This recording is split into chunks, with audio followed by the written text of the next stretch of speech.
Tyson and I are back. Tyson, what's been going on? I have had a really good week, Jim. It's been one of those weeks where you have everything planned out and it just falls into place. And then you get to the weekend and you go, right, I deserve the break. So yeah, it's been great. How's your week been?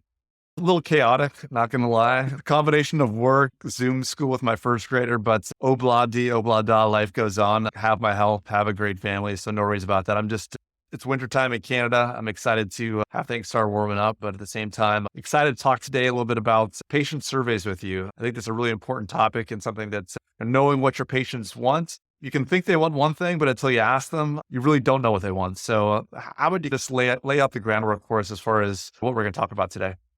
Okay, so we're going to talk about surveys in general. And I was mentioning off air that there's three types of surveys that I think you can do with your patients. And it's not just your patients. You can also do this with professional referrers, which I will touch on a little bit later. But with your patients, you can do online surveys. You can do a hard copy survey where you post something to them, and I'll explain the process that I used to use. Or you can do a face-to-face survey while the patient is actually there with you. It's not so much a survey. It's just asking them a question that feels like it's part of a conversation, but you're recording the results. And over a period of time, it can actually give you a really good picture on how things work. So actually, I'll talk about that one first, the face-to-face surveys, if you don't mind. Is that right? Yep, that sounds good. I think that's a great place to start because each of these different types of surveys warrant a different type of question. So I'm curious to hear what your strategy or how you approach this face-to-face survey.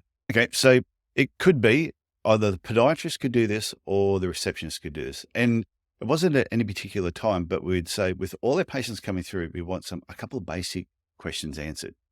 For example, you may have come into the clinic and you may be sitting there, and of course I'm running on time, so you're not going to be waiting for very long, Jim, when you turn up. So you sit in the reception and the receptionist goes, "Hey Jim, how's your morning been?" You go, "Oh, it's fantastic. Hey Jim, by the way, do you listen to the radio in the morning on the way to work?"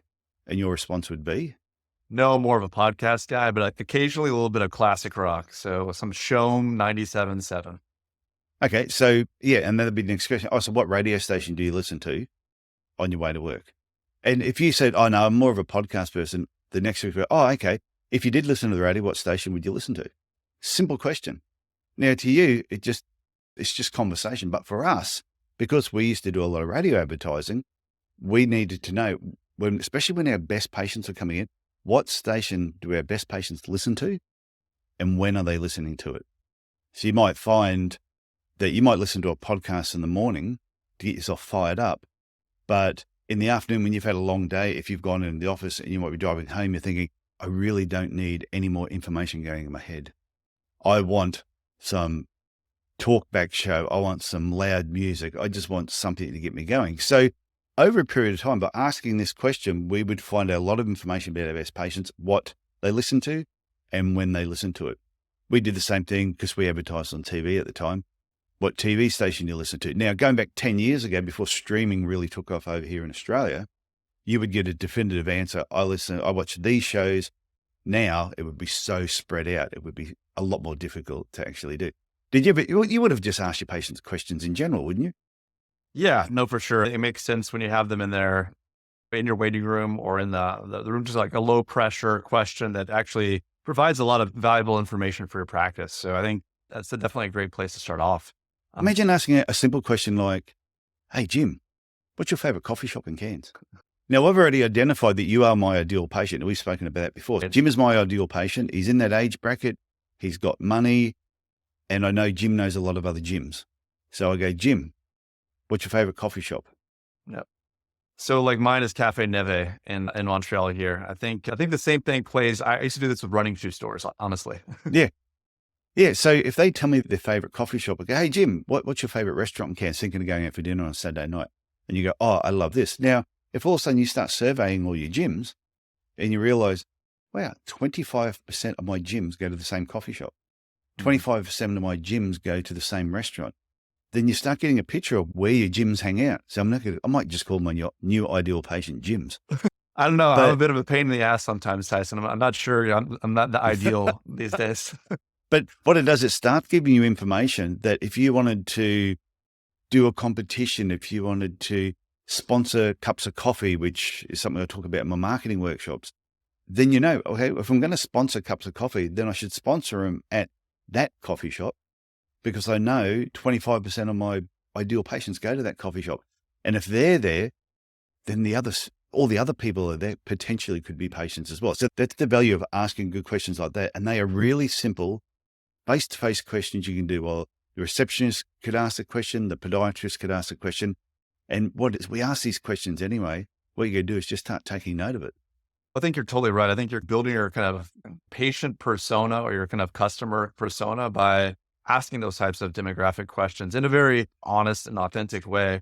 I used to ask because where you bought your shoes before everyone is buying them online. Yeah. Because it would give me an opportunity to get in touch with that running shoe store, maybe have a small clinic. Maybe it's a marathon injuries thing. It's like you said, it's just trying to find that place where more of your ideal patients are already at. So you don't have to you can be a little bit more focused about where you're spending your advertising dollar, where you're spending your time, or where you're developing additional relationships in the community. Yeah. And so to move on to, say, online surveys, for example, I'll be perfectly honest, never done one. I've never done an online survey, mainly because I know feedback from people that do online surveys. They said if they can get 10, 15, maybe 20% of them back, that's a good result. So you're more in the online world, Jim. So if you were doing an online survey, how many do you normally get back that aren't your ideal? Yeah, like you're not sure whether you're your ideal patient yet. So I think that's a great piece of advice there. But I think it's with online, there almost has to be some incentive, like a financial or gift card incentive. I think that makes it a little bit $10 or $20 or a raffle type of a system in order to incentivize people to want to do the survey. Because you're right, if it's just a straight up survey or a straight up ask with really no incentive for them besides just like their goodwill or they like you as a doctor, like you said, you're probably going to get a very low return rate there. So there has to be, I don't think it always has to be a gift card, but that's the most common one that I've seen in marketing channels or other things. Yeah. And that can be valuable. If it's $20 and you get 100 or 150 surveys back, it's worth that money to be able to make solid decisions. Because if you're doing Google ads, you're doing other types of paid placements to kind of bring awareness, and you're doing month over month, you'd rather start with good data and feeling around in the dark to see what works. So I think, like you said, though, it can be a little hit or miss depending on what the incentives are for those online surveys. Yeah. And the thing with it is because you're only going to get so few back, and I've had a lot of online surveys sent to me, sometimes I complete them and sometimes they end up in my inbox and go, I just could not be bothered. I'm too busy. I just delete it. Don't even look at it. So it'd probably only be about 10% of surveys I would even fill them myself. And even then, I've got to like that company to start with. I will sometimes even online surveys I get, to be honest, I'll go to that first page and I'll as long as there's maybe 2 or 3 questions on the first page and then I click next, as long as there's not more than about 33% or more than 50%, it's you still have 90% of the way go there or you're 10% of the way done after that first page, probably a low likelihood that I'm going to page 2 on that one. Yeah. And I reckon too, with the questions that you ask, keep it short, keep it brief, ask 2, 3, no more than probably 5 questions. And that's it. Something that it's really easy to answer, but also don't load the questions to a point where you're almost pushing them into a particular answer. Because I've seen some surveys where it's almost, oh, how awesome are we? And you're like, you're not awesome. Actually, if they weren't, I wouldn't even bother. The survey come through and I just delete it. That's how awesome you were. But they're just pushing you to say, give us a 10. And you're like, well, I just find if you're going to ask questions where it's very open, where you're going to get a lot of honest feedback. If you lead a patient down that path or you're almost forcing kind of something positive from them, you're not getting that real honest answer. And when you're not getting that real honest answer, it allows you to live in a reality distortion field where you don't actually know what your patients think about you, which almost completely, it's a waste of your time. It's a waste of their time if a survey is based off that. Because you really, in order to make a change or to improve the patient experience, improve the care you're providing, you just have to throw it out there, be open to both positive and negative. Oh, and definitely. And just live with it. Yeah. Well, the part that's interesting, when I was talking about the face-to-face questions, and you're doing a survey, but it's more over the long term, they're more marketing type questions. You're not really going to ask personal questions about the business or a podiatrist that's in your team. You imagine the patient coming in, this happens. Patient will come out with the podiatrist or another service provider. And the receptionist says, how was your visit today? Now, they're not going to say, oh, it sucked. I reckon they rushed me through too fast. I couldn't understand them. They had a really strong accent, or they mumbled. Actually, I thought they had a little bit of BO. I got a bit of a waft going through, and I know it wasn't for me. So they're not going to be on that. And to me, that's a loaded question. Oh, how was your treatment today? What do we always say? Good. Even I could be at a restaurant with my wife, and she may not be enjoying her meal. And the waiter will come and say, oh, how was your meal? And she'll go, oh, it was good. And I'll go, no, it wasn't. You told me it was really average. And the look on the waiter's face is, oh my God, you're in trouble when you get home. So those, and that's what I mean, but you can ask a face-to-face question, but they're more marketing related. I think when it's getting more into the depth of your business or your team, I think that's where the other either online or hard copy surveys. So now I want to talk about hard copy surveys. I think before we jump there, I think you bring up a good point. It's people are on the surface, they're nice. And especially when you put them on the spot, always. They're not going to trash somebody right in front of another person unless they're just extremely disappointed or something. So I think it is, once they get home, they have that psychological safety to actually, they have that space. They're no longer in the spotlight in your clinic on your turf. They're back home, they're safe, and they feel like they can actually express themselves. I think that also ties into what we'll talk about in the future about online reviews. Like, you don't want to be putting someone on the spot with a tablet or with something saying, give us a review right now. It's a similar thing, but we'll get over to your hard copy surveys and how you approach those things, and leave that topic for another day. Okay. Hard copy surveys. Now, I know there's a lot of people go, oh, nobody reads mail anymore. You know what? Nobody gets mail anymore. So they will every now and then go and check the mailbox out of habit. Now, this might depend on the demographics of your particular clientele. So if you've got a lot of younger patients that are couch surfing and moving a lot, this probably won't work. But if you've got a slightly older, more mature clientele who are a little bit more stable, then hard copy surveys work really well. And the trick behind doing it is you send the survey, and I'll tell you some of the questions that I used or what you're after. You send the survey with a cover letter. Now, enclosed in that envelope is another envelope that is a replied paid envelope. Now, you can set this up at local postal offices. And so therefore you only pay for the surveys that come back. You're not putting a stamp on an envelope. So set up a replied paid service. On the cover letter, it says, hi, Jim, just letting you know that every now and then we'd like to do surveys, and you can talk a little bit.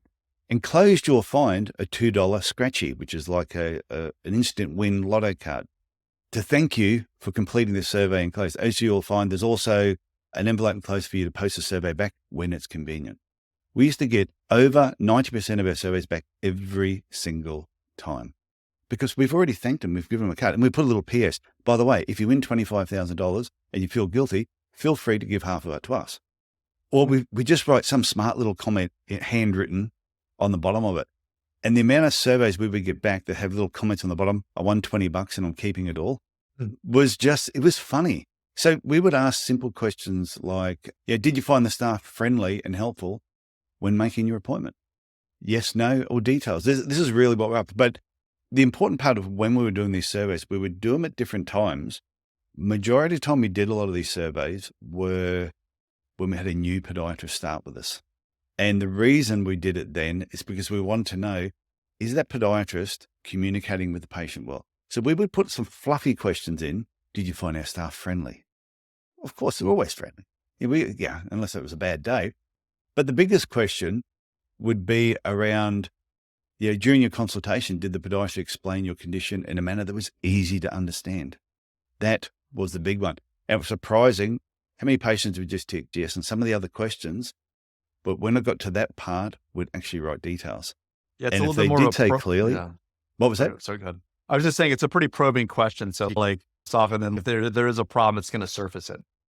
That's what we're after. New podiatrist starts, bang, we would make sure these surveys went out to all the patients. Now you can ask a patient when they come out of the room, you've got a new podiatrist start with, a new graduate, not a lot of experience yet. Patient walks out, oh, how was your treatment today? And the patient's going to go, oh, they were good. And you might go, oh, okay. But then they walk out and next thing they're ringing up 2 days later, oh, I just want to put a complaint. I want to complain about. And the thing is, for every patient that probably rings up and complains, there's probably 10, 15, or 20 that thought the same thing, that didn't complain. So sending out these surveys gives them a chance to vent, because people are really tough when they've got a pen in their hand or behind a keyboard. And then we'd always say at the end of it, we'd thank them for completing the survey, remind them again that the stamped self-addressed envelope was there, or not, reply paid envelope was enclosed. But we'd put our email address, details, that if they wanted to, they could get back in touch with us. Now, we would put on here, we had a little code. So we knew when we were sending these surveys out, we had a rough idea what day these patients would come in. So we knew which podiatrist they saw.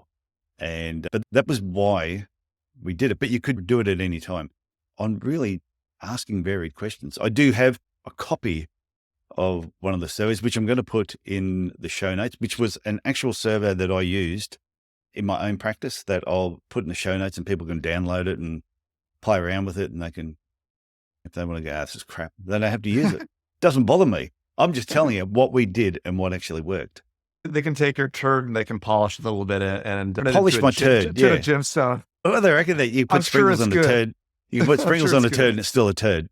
I'm sure it's better than that. I'm just pulling your leg here a little bit, but no, that's really helpful stuff. I think, yeah, you have to give those patients an opportunity to provide that honest feedback. And like you said, whether it's behind anonymous keyboard warriors or someone with a pen in their hand at home, that gives an opportunity to get that honest feedback. So I think that's a great thing. That's, like you said, maybe the younger, more digital first generation may not care about that stuff, but definitely people my age and older and still enjoy getting mail. Even my kids enjoy getting mail. I think that's, if you get a strategy or some kind of incentive in there that kind of endears you to the clinic, whether they had a good or a bad experience, everyone likes a little bit of the potential of free money.